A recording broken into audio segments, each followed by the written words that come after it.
Hey there, friends, and welcome back to another 3-Minute Thoughts. My name is Derek, and in the next 3 minutes, we're going to start our journey into the New Testament. I've heard several of you ask, are we going to make it into the New Testament this year? Are we going to make it through the New Testament this year?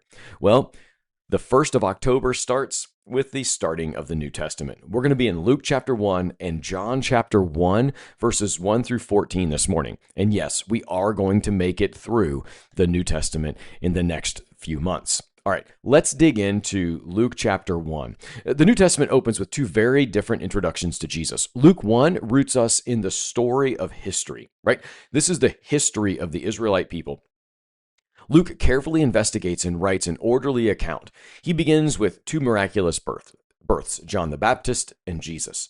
John's parents, Zechariah and Elizabeth, are old and childless, yet God gives them a son who will prepare the way.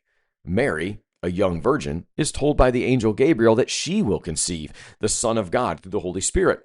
Two impossible births set the stage for God to break into the world. Luke reminds us that Christianity is not a myth or philosophy. It's God's saving work in real people in real time. Then John's gospel zooms out entirely into eternity. In the beginning was the Word, and the Word was with God, and the Word was God. My favorite chapter in the Bible, by the way. John shows us that Jesus isn't just a miracle baby. He is eternal God, the divine Word, through whom all things were made.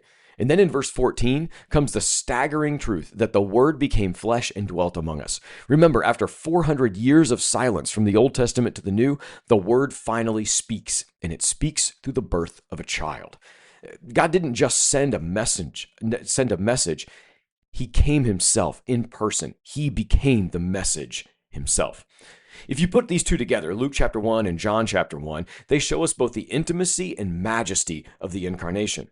Luke shows us God working in wombs and families and everyday lives. John shows us the cosmic reality, eternal God putting on the flesh.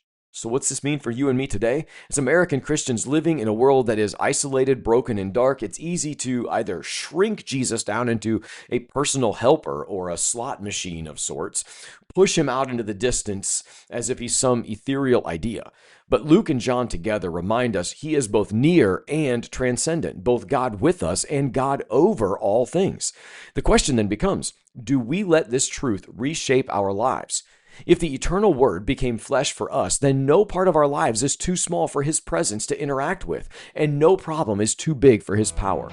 Luke tells the story that is real. John tells us the story that is divine. Together, they invite us to a life that is changed. Be well, friends.